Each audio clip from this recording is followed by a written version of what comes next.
Hello Divine Souls and welcome back to your own channel Divine Oracle 144।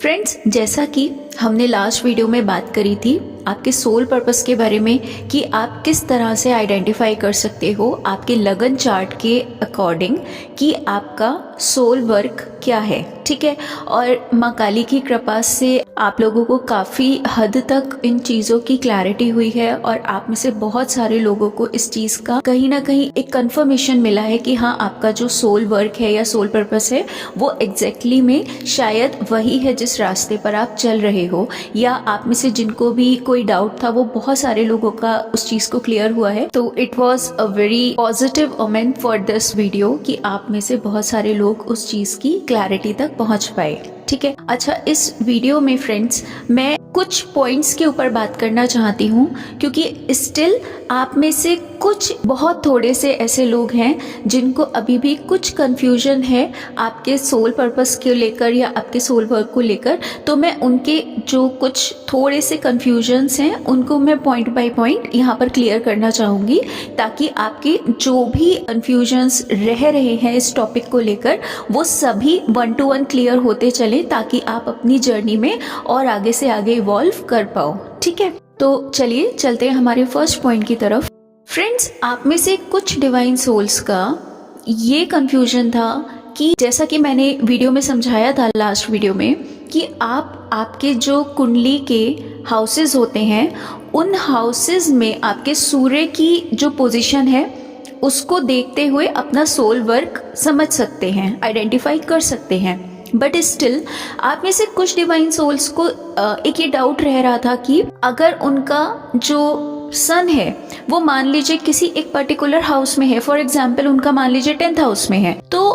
उस 10th house में 4 या 5 तरीके के ऐसे काम हैं जो कि उस हाउस के अंतर्गत आते हैं। अब आप लोगों का जो एक ये वाला डाउट था कि उनमें से हम कैसे पहचाने कि एग्जैक्टली हमारा जो सोल पर्पस है वो उनमें से कौन सा है, राइट। या किसी का मान लीजिए 8th हाउस में है सन, तो उनमें से वो किस चीज़ को पकड़ते हुए आगे बढ़े कि हाँ ये ही हमारा सोल मिशन है या सोल पर्पस है या इसी काम के लिए हम आए हैं, ठीक है। तो इस चीज़ को हम पहले एक बहुत इजी एग्जाम्पल के साथ समझते हैं ताकि आपका ये डाउट बिल्कुल जड़ से ही क्लियर हो जाए, ठीक है। फ्रेंड्स, आपने देखा होगा आपकी लाइफ में कुछ चीज़ें ऐसी होती हैं जो कि आपको बचपन से ही बहुत ज़्यादा पसंद होती हैं, राइट। जैसे कि फॉर एग्जाम्पल मान लीजिए आप में से कुछ लोग ऐसे हैं जिनको कि बच्चों की प्रेजेंस बहुत पसंद है। अगर उनके घर में किसी के भी छोटे बच्चे आ जाते होंगे तो वो उनके साथ में एकदम से ही एक कनेक्शन बिल्ड कर लेते हैं वो लोग, ठीक है। तो वो जो आप कनेक्शन बिल्ड करते हैं उन बच्चों के साथ में वो ऐसा तो नहीं है कि आपने अभी 6 महीने पहले या साल भर पहले से ही आपको उस चीज़ के साथ में एक कनेक्शन फील होना शुरू हुआ होगा। आप इस चीज़ को कहीं ना कहीं रिकॉल करके देखिएगा। अगर आप में से किसी भी पर्सन के साथ ऐसी एनर्जी रहती है तो वो मेरे ख्याल में आपके टीन एज से या जब से आपको आपकी मेमोरी में आप एक मैच्योरिटी वाली चीज़ को याद करोगे आप तब से उस चीज़ को देखिएगा कि शुरू से ही कनेक्टेड आप उनके साथ फील करते होगे। या अगर मैं एक और बहुत इजी एग्जांपल के साथ आपको ये चीज़ समझाऊं तो मान लीजिए बहुत सारे लोग ऐसे होते हैं जिनको कि जो मिल्क मेड प्रोडक्ट्स होते हैं, मिल्क मेड प्रोडक्ट्स कौन से हो गए, जैसे कि दूध हो गया, पनीर हो गया, दही हो गया, इस तरीके की जो चीज़ें होती हैं बहुत से लोगों को बिल्कुल पसंद नहीं होती हैं, राइट। बहुत से लोग उन चीज़ों को बचपन से ही ना नेग्लेक्ट करते हैं। तो वो चीज़ आपके अंदर ऐसा नहीं है कि वो कुछ वक्त के बाद आपको उन चीज़ों के साथ में एक विरक्ति फील सी हो रही है। मान लीजिए किसी पर्सन को दही पसंद नहीं है या पनीर पसंद नहीं है तो आप देखिएगा वो चीज़ आपके साथ बचपन से ही आपके अंदर इनबिल्ट होगी। आपको बचपन से उस चीज़ का टेस्ट आप एक्सेप्टेबल नहीं होता होगा आपको, राइट। या आप में से मान लीजिए अगर कोई पर्सन बहुत ज़्यादा इंट्रोवर्ट है, ठीक है, तो वो चीज़ उनके अंदर वो बचपन से होगी। वो एक शाई नेचर, वो एक बहुत कम बात करने वाली एनर्जी उनके अंदर बचपन से ही इनबिल्ट होगी। ऐसा नहीं है कि वो टाइम के साथ एकदम से उनके अंदर वो एनर्जी उजागर हुई हो, वो उनके अंदर बचपन से होगी, राइट। या अगर आप एक्सट्रोवर्ट हो तो वो एनर्जी भी आपके अंदर बचपन से ही होगी। ऐसा नहीं है कि आप एकदम से अचानक से इंट्रोवर्ट से एक्सट्रोवर्ट बन गए हो। मोस्ट ऑफ द केसेस में ऐसा नहीं होता है, एक्सेप्शनल्स आर ऑलवेज देयर, ठीक है। इसी प्रकार प्रकार से आप में से जिन लोगों को भी एक ये वाला कंफ्यूजन हो रहा है कि फॉर एग्जाम्पल आपका पर्टिकुलर किसी एक हाउस में सन बैठा है और उसमें से आप किस तरीके से पता लगा सकते हो कि आपका सोल वर्क क्या है। तो फ्रेंड्स, उस सोल वर्क को पहचानने के लिए आपको उन 5 में से, फॉर एग्जाम्पल वहाँ पे 5 पॉइंट्स ऐसे हैं जो कि उस पर्टिकुलर जो हाउस है, जो भाव है आपकी कुंडली का, उसके अंतर्गत आते हैं। तो आपको उन 5 भाव में से थोड़ा बैठ के सोचना पड़ेगा, थोड़ा उसके ऊपर आप मंथन कीजिए, थोड़ा सा उस पर टाइम दीजिए और ध्यान करिए कि आप इनमें से ऐसी कौन सी चीज़ है जिसके प्रति आप बहुत ज़्यादा इंक्लाइंड होते हो फ्रॉम द वेरी बिगनिंग। ये अचानक से आपके अंदर इनबिल्ट नहीं हो सकती है, ठीक है। फॉर एग्जाम्पल मान लीजिए अगर मैं कहूँ कि आपका सन अगर 8th हाउस में है और उसमें से भी अगर आपको ये समझ नहीं आ रहा है कि आप उनमें से, जैसे अकल्ट हो गया, तो अकल्ट में भी बहुत सारी ब्रांचेस होती हैं, उसमें एस्ट्रोलॉजी होती है, उसमें पामिस्ट्री होती है, ठीक है, न्यूमरोलॉजी होती है, आपके टारोट्स हो गए, है ना, बहुत सारी उसकी ब्रांचेस हैं। तो अब आप अगर ये भी चीज़ पता लगाना चाहते हो तो आप उनमें से भी एक बार ध्यान लगाने की कोशिश करो कि एग्जैक्टली में वो कौन सी पर्टिकुलर ब्रांच है जिसकी तरफ बचपन से आपको एक अलग इंक्लिनेशन फील होता है, आप उसकी तरफ एक अट्रैक्शन ऐसा फील करते हो कि आप like from the very beginning, आपका अगर टीन एज से भी आप उस चीज़ की तरफ थोड़ा सा भी आपको कहीं से सुनने को मिलता था, आपको ज्ञान मिलता था, कुछ भी एनीथिंग, तो आपको ऐसा लगता था कि यस दिस पर्टिकुलर थिंग मेरे को कुछ अलग अट्रैक्ट कर रही है, राइट। तो आप इस चीज़ को याद करने की कोशिश करो, ठीक है। बहुत से लोग ऐसे होते होंगे जिनको कि पामिस्ट्री में बहुत ज़्यादा इंटरेस्ट होगा, तो वो बैठे बैठे लाइक किसी का भी हाथ देखा, उसमें कुछ ना कुछ देखने लगे, समझने लगे, कहीं ना कहीं से वीडियोस देखी, बुक्स पढ़ी, तो आपको फ्रॉम द वेरी बिगनिंग उन चीज़ों की तरफ एक अलग अट्रैक्शन फील होता होगा। या अगर आपका सन मान लीजिए 6th हाउस में है तो आपके अंदर शुरू से ही एक ऐसी वाली एनर्जी रहती होगी कि उस वक्त तक मान लीजिए आप किसी डिग्री तक नहीं पहुंचे हो, आप एक टीन एज में हो, तो आपको कुछ ऐसी पत्रिकाएं आती थी जिसमें कि आयुर्वेद या किचन की जो एक रेमेडीज होती हैं उनके बारे में बताया जाता था। तो आपको उनको पढ़ के आपको बहुत इंटरेस्ट आता होगा कि अच्छा इस चीज़ से ये क्योर होता है, इस चीज़ से ऐसा होता है। तो वो एक आपके अंदर एक हीलिंग वाली एनर्जी आपके अंदर वो फ्रॉम द वेरी बिगनिंग थी। आप किसी ना किसी माध्यम से आप उस चीज़ को पता लगाने की कोशिश करते थे कि हाँ ठीक है, मैं इस चीज़ से इस चीज़ का क्योर होता है, या बहुत सारी चीज़ें होती हैं, मैं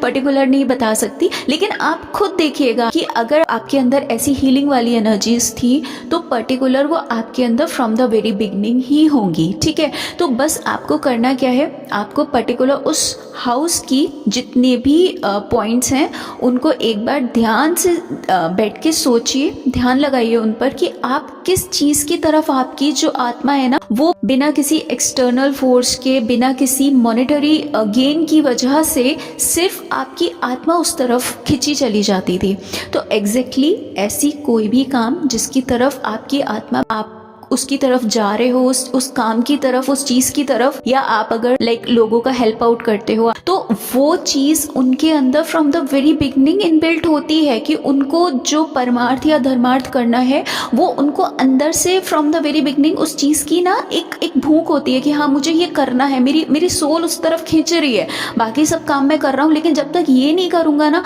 तब तक मेरे अंदर सुकून नहीं आ रहा। तो आप उस चीज़ को देखें कि आपका जो सोल का सुकून है ना वो आपको from the very beginning, from your childhood, from your teenager, किस चीज़ से आपको मिलता था, ठीक है। इट्स नॉट अबाउट कि ये 1 दिन 2 दिन 1 महीने या 6 महीने की कहानी नहीं है फ्रेंड्स, ये 2-4 साल की कहानी भी नहीं है, ये आपके साथ में फ्रॉम द वेरी बिगनिंग चला आ रहा होगा। सिर्फ उसको एक धूल चढ़ गई है जिसको कि आपको क्लियर आउट करना है, उसको आप समझ नहीं पाए अभी तक, लेकिन अब आप उस स्टेज पे आ गए हो कि आप उन चीज़ों को समझ पाओ कि ये चीज़ मुझे इस वजह से इतना ज़्यादा अपनी तरफ अट्रैक्ट करती थी क्योंकि ये मेरा सोल पर्पस था, ठीक है। ये एक पॉइंट क्लियर हुआ।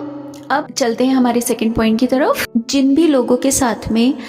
ऐसा है कि वो मान लीजिए किसी मिस्ट्री वाली एनर्जी की तरफ आकर्षित होते हों, यानी कि अगर मान लीजिए आपका सूर्य 8वें घर में बैठा है, 9th हाउस में बैठा है या 12th हाउस में बैठा है, और आप अगर किसी भी प्रकार की एक ऐसी एनर्जी की तरफ आकर्षित हो रहे हो जिसमें कि आपको ऐसा लगता है कि आपको अकल्ट में जाना है, आपको पामिस्ट्री में जाना है, आपको टैरोट रीडिंग में जाना है, एस्ट्रोलॉजी में जाना है, या फिर आप सिर्फ एक स्पिरिचुअलिटी की तरफ आगे बढ़ना चाहते चाहते हो। और अगर आपके साथ ऐसी सिचुएशन है कि आपकी फैमिली आपको सपोर्ट नहीं कर रही है, आपके हस्बैंड या वाइफ या आप किसी ऐसे कार्मिक के साथ में डील कर रहे हो जो पर्सन आपको इन चीज़ों से रोक रहा है, आपको नहीं करने दे रहा है, आपके पेरेंट्स नहीं करने दे रहे हैं, या सोसाइटी का कोई डर है आपके अंदर, ठीक है, पहली चीज़ तो मैं ये कहूँगी कि आपके अंदर अगर ऐसी कोई भी एनर्जी आपको घर कर रही है तो फर्स्ट ऑफ ऑल आप ये समझें कि वो जो आपको एनर्जी मिली है वो आपको डिवाइन की तरफ से एक गॉड गिफ्ट मिली है, ठीक है। इनमें से किसी ने भी आपको वो एनर्जी नहीं दी है, इनमें से कोई भी उस एनर्जी का कारक नहीं है, ठीक है। यहाँ पर थोड़ा सा समझना आप इस बात को, आपको अपना स्टैंड लेना आना चाहिए। पहली चीज़ तो मैं बिल्कुल क्लैरिटी से इस बात को बोलूँगी, भले से आप में से बहुत सारे लोग ये बात बोल सकते हो कि मैम ऐसा नहीं होता है, कंडीशंस होती हैं, फैमिली की एनर्जीज ऐसी होती हैं, दैट इज़ ओके, मैं सब समझती हूँ। फिर भी एक बार दो बार आपको अपनी तरफ से स्टैंड लेना ज़रूर आना चाहिए, क्योंकि अगर ईश्वर ने आपको कोई ऐसी चीज़ दी है जो हज़ारों लाखों में से सिर्फ आपके पास है, इट मीन्स कि कहीं ना कहीं ईश्वर चाहते हैं कि आप उस एनर्जी के साथ में आगे बढ़ो, कहीं ना कहीं ईश्वर चाहते हैं कि आप उस चीज़ के माध्यम से, उस ज्ञान के माध्यम से आप लोगों का हेल्प आउट करो, ठीक है। और अगर आप किसी भी प्रकार के डर की वजह से उस ईश्वर की जो गॉड गिफ्ट है ना उसको आप नेग्लेक्ट कर रहे हो, आप उसको दबा रहे हो, सप्रेस कर रहे हो, सिर्फ उन लोगों को खुश करने के लिए या उन लोगों को एक ऐसी वाली एनर्जी देने के लिए कि ठीक है आप उनको सेटिस्फेक्शन दे रहे हो, तो फ्रेंड्स मैं यहाँ पे क्लैरिटी से बोलूँगी, अपने लिए स्टैंड लेना सीखें, अपने ईश्वर के काम के लिए स्टैंड लेना सीखें। देखिए इजी किसी के लिए नहीं होता, आपको अगर ऐसा लगता हो, मैं बिल्कुल क्लैरिटी से बताना चाहती हूँ, इजी किसी के लिए नहीं होता, लेकिन हमारे को स्टैंड लेना पड़ता है, हमें उन चीज़ों को सीखना पड़ता है, समझना पड़ता है और लोगों तक पहुँचाना पड़ता है, हमें उस चीज़ के ऊपर कहीं ना कहीं स्टडी करनी पड़ती है, ठीक है। आपको ये जीवन दुनिया को सेटिस्फाई करने के लिए नहीं मिला है,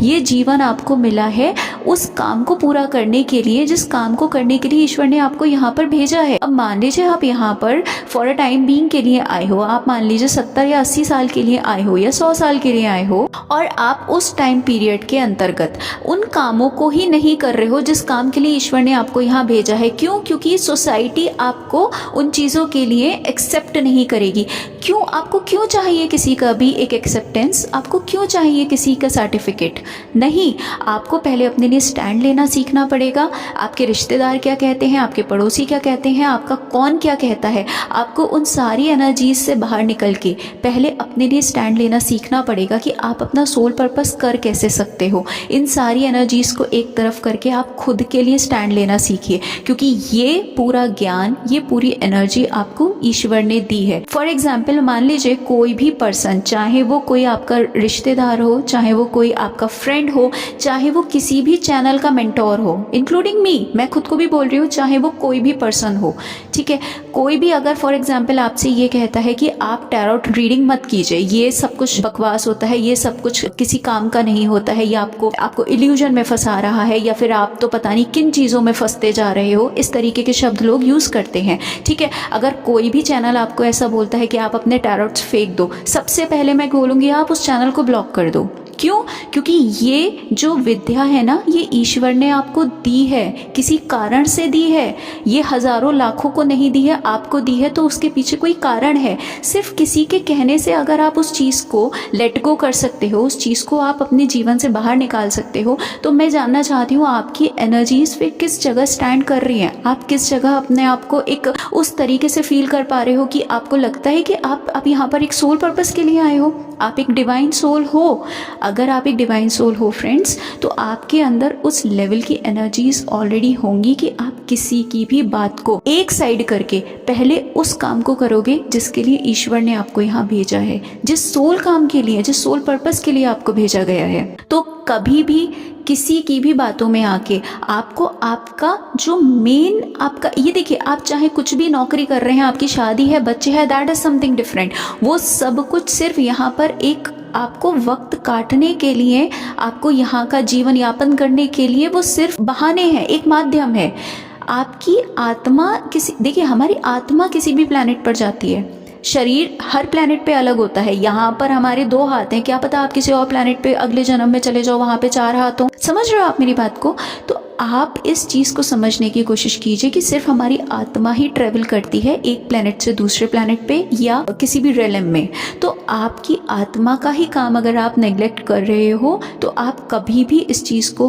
मैं नहीं बोलूँगी कि आप उस चीज़ के साथ आगे बढ़ें। मेरे पास एक टैरोट रीडर आई थी, तो उन्होंने मेरे को ऐसा बोला था कि मैम लाइक किसी चैनल ने उनको ऐसा बोला कि आपको टैरोट रीडिंग नहीं करनी चाहिए, आप टैरोट्स अपने फेंक दीजिए, आप ये सब चीज़ों में मत फंसिए एंड ऑल दोस थिंग्स। तो मैंने उनको वही बोला, मैंने कहा कि कोई भी पर्सन आपका सोल पर्पस डिफाइन करने वाला कोई नहीं होता है, वो आप खुद ही डिफाइन कर सकते हो। अगर ईश्वर ने आपको वो विद्या दी है ना, तो वो किसी वजह से दी है, किसी माध्यम से दी है। कोई पर्सन नहीं है कि वो आपको उस चीज़ के लिए मना कर दे और आप उसकी बातों में आके उसको एक साइड कर दो। अगर आप ऐसी एनर्जी में हो, इट मीन्स कि आपको अभी अपने अंदर काम करने की बहुत ज़्यादा ज़रूरत है। आपको अपने अंदर अभी आपका सोलर प्लेक्सिस अगर इतना कमज़ोर है कि आपके अंदर एक फियर वाली एनर्जी आपको घेर रही है, तो आप उस चीज़ से पहले अपने आप को ऊपर उठाइए, ठीक है। सेकेंड थिंग, अगर किसी के पेरेंट्स हैं, ठीक है, अब यहाँ पे दूसरा भी एक सिनेरियो है जहाँ पे कि किसी के पेरेंट्स ही उनको उस चीज़ के लिए अलाउ नहीं कर रहे हैं, या वो अपने हस्बैंड के साथ या वाइफ के साथ रह रहे हैं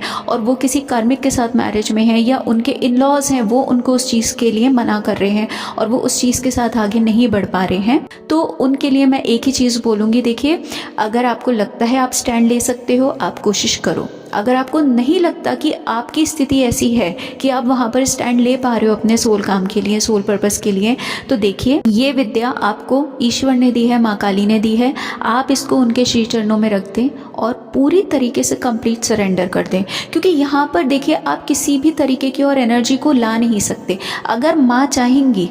तो वो आपसे इस काम को करा ही लेंगी। आप समझ रहे हो, अगर आप इसी काम के लिए भेजे गए हो ना, चाहे फिर कुछ भी हो जाए, आप उनके चरणों में सरेंडर कर दीजिए, आप फिर कुछ मत कीजिए। आप सिर्फ उनसे प्रार्थना करिए कि माँ ये आपने ही मुझे दिया था, अब आपके चरणों में रखा है, अब आप देखिए इसका आगे कैसे क्या करना है। मैं इस स्थिति में और इस पूरे के पूरे माहौल में इस काम को नहीं कर पा रही हूँ, क्योंकि यहाँ पर ऐसी एनर्जीज हैं जो मुझे नहीं करने दे रही हैं। आप करके देखिए, मैं गारंटी से कह रही हूँ, ना आपके जीवन में चमत्कार हो जाए, आप इस चीज़ को करके देखें। आप माँ के श्री चरणों में रख दें उन चीज़ को, आपकी एनर्जीज़ को, आपके ज्ञान को, आपके जो भी आपका, अगर आप टैरोट रीडर हो, आप एस्ट्रोलॉजर हो, आपकी जिस भी चीज़ में इंटरेस्ट है और आप वो नहीं कर पा रहे हो, आपको किसी ना किसी प्रकार की नेगेटिविटी या कार्मिक्स की वजह से आपको रोका जा रहा है, आप माँ के श्री चरणों में रखें और उसके बाद में आप देखें माँ क्या करती हैं। तो आपके साथ में मैं ये दोनों चीज़ें लेके चल रही हूँ कि देखिए, क्योंकि देखिए पेरेंट्स हो गए या आपका स्पाउस हो गया, आपका हस्बैंड वाइफ हो गया,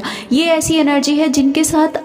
जिनको आप कुछ भी करके ना, बहुत से लोगों की ऐसी लाइफ होती होगी जो कि उसको नेग्लेक्ट नहीं कर पाते होंगे, उस चीज़ों को आप कहीं ना कहीं लेट गो नहीं कर पाते होंगे, उनसे आप डील नहीं कर पाते होंगे। मैं समझती हूँ इस बात को भी। तो जिनके साथ ये वाली एनर्जी रहती है कि वो ऐसे किसी सिचुएशन में फंसे हैं, तो वो लोग माँ के श्री चरणों में रख दें। उनके अलावा अगर आप सिर्फ सोसाइटी की, फ्रेंड सर्किल की, अपने फेसबुक फ्रेंड्स की, कॉलेज फ्रेंड्स की, या फिर आपके पड़ोसी क्या कहेंगे या दुनिया जहान क्या कहेगी, उनकी वजह से अगर आप अपनी एनर्जीज़ को डाउन कर रहे हो या ये सोच रहे हो कि यार मेरे कजिन्स और ये और अलाना फलाना ये लोग पता नहीं क्या सोचेंगे कि मैं किन कामों में पड़ गई हूँ या किन कामों में पड़ गया हूँ, तो फ्रेंड्स प्लीज़ अब आपको अपने ऊपर वर्क करने की ज़रूरत है। पहले अपनी एनर्जीज़ को आप उस लेवल पे लेके आइए, अपना डायमेंशन रेस कीजिए, तभी आपके अंदर वो हिम्मत आ पाएगी कि आप उस चीज़ में आगे बढ़ पाओगे। क्योंकि आप यहाँ पे सिर्फ, जैसा मैं अपनी हर वीडियो में बोलती हूँ, कि आप यहाँ पर सिर्फ नौकरी, शादी और बच्चे करने नहीं आए हो। अगर आप एक डिवाइन सोल हो तो आप एक डिवाइन का काम करने के लिए आए हो। किसी भी माध्यम से करोगे, आप डिवाइन का ही काम करने आए हो, आपको वो करना है। और आपको वो, अगर आप अभी नहीं करोगे तो आप फिर से इस प्लैनेट अर्थ पे भेजे जाओगे, फिर से आपको जन्म लेना पड़ेगा, फिर से उस पूरे के पूरे मृत्यु लोक की सारी यातनाएं आपको झेलनी पड़ेंगी, और तब आप इस जीवन में आगे बढ़ पाओगे फिर।